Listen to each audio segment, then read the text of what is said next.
Assalamualaikum warahmatullahi wabarakatuh. Halo semuanya, saya Muhammad Rafif Al-Rasya. Kali ini saya akan menjelaskan materi matematika tentang lingkaran ya. Jadi, pengertian tentang lingkaran, apa itu lingkaran? Jadi singkatnya itu lingkaran adalah suatu bentuk geometri yang tidak memiliki sudut dan tidak memiliki ujung karena sifatnya ini tidak ada ujungnya ya dan selalu selalu looping atau berputar atau lain sebagainya. Satu hal tentang lingkaran satu ini adalah lingkaran pasti sudah ada yang namanya itu titik pusat. Ini kita gambar saja titik pusat. Ini anggaplah titik pusat.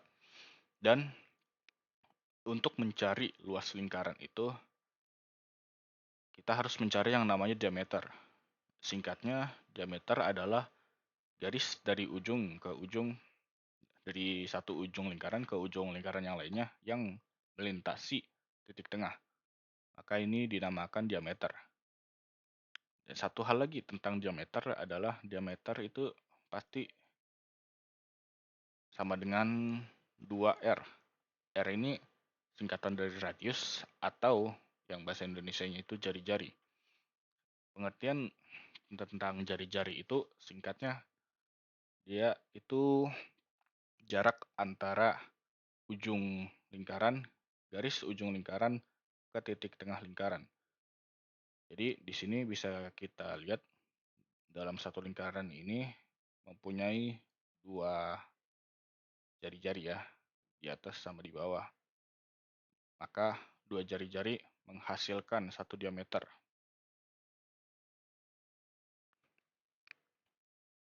Lalu di sini lanjut kita ke kita bakal buat lingkaran yang baru di sini.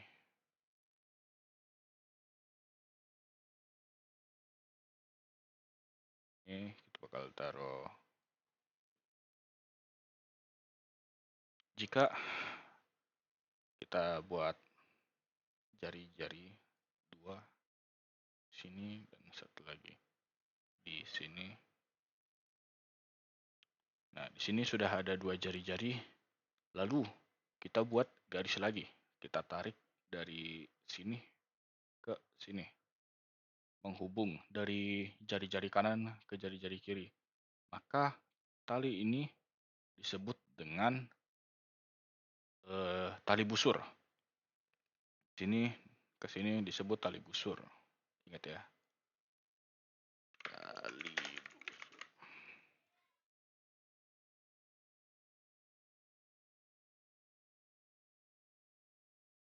Tali busur ini membuat dua area. Yang pertama, dari ketiga garis ini sudah jelas ini membuat geometri segitiga ya dalam lingkaran.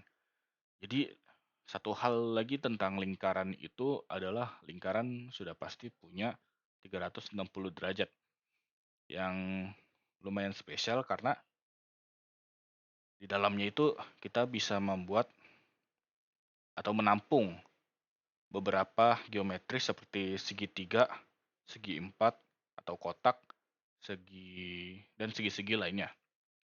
Ini di sini dalam contoh kita membuat segitiga ya.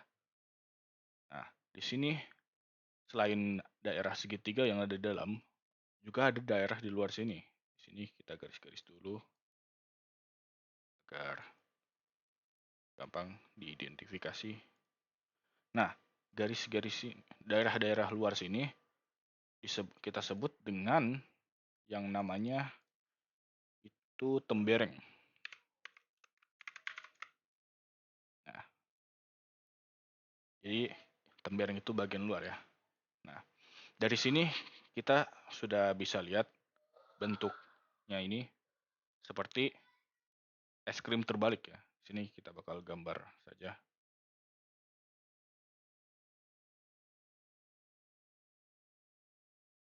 Sini juring, di sini temberengnya, di sini itu bentuk segitiganya. Maka struktur ini tuh dinamai dengan yang namanya juring.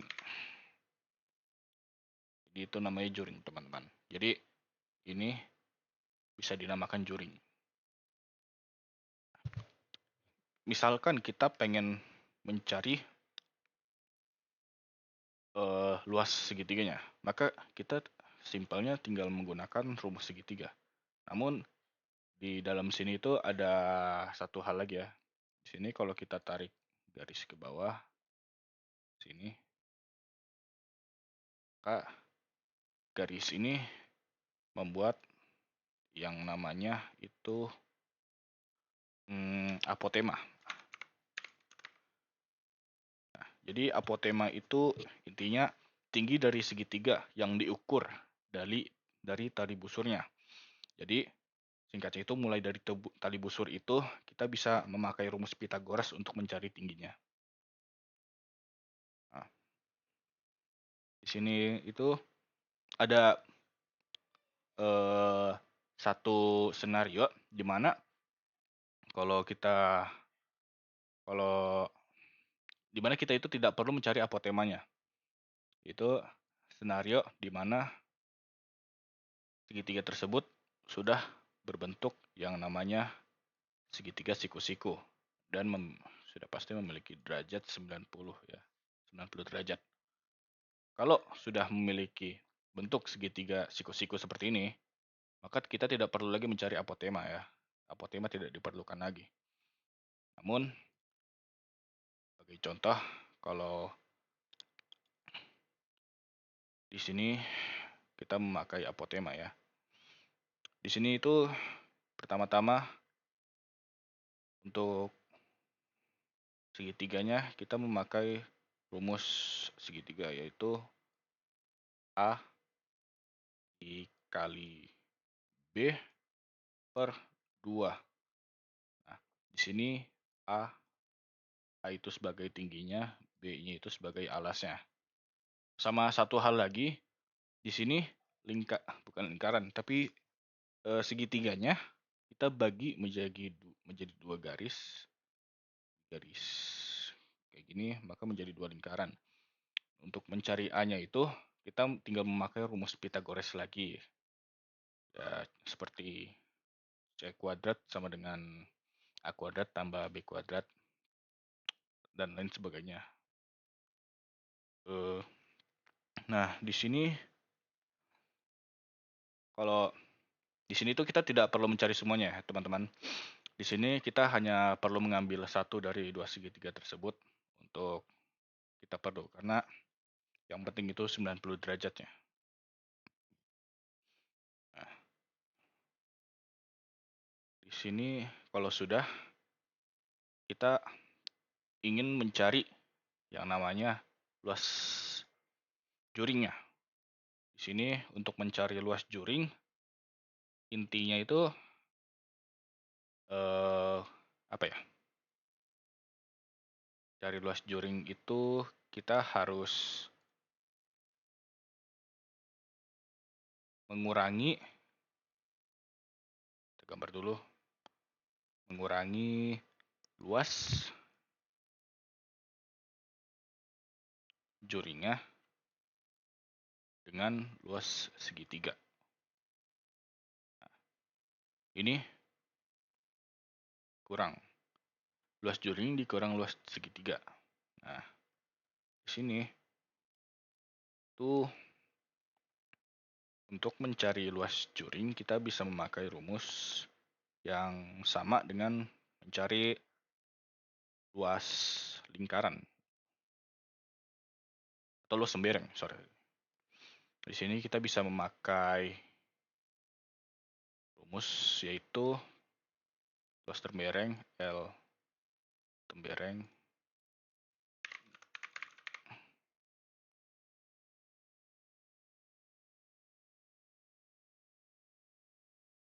sini sama dengan X per 360 derajat dikali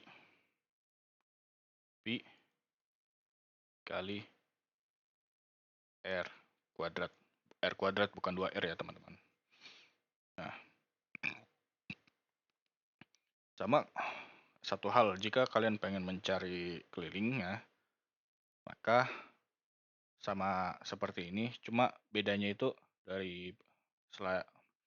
daripada 2R, di sini kita ganti menjadi 2R, sama seperti yang di sini. Cuma di sini karena kita ingin mencari luas juringnya, kita akan tetap memakai luas tembereng ya. Nah, sudah diketahui luas tembereng dan rumus luas segitiganya. Maka simpelnya itu kita tinggal taruh saja semua rumusnya. Di sini kita taruh rumus luasnya X per 360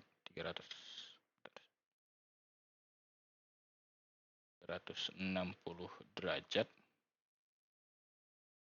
160 derajat ya,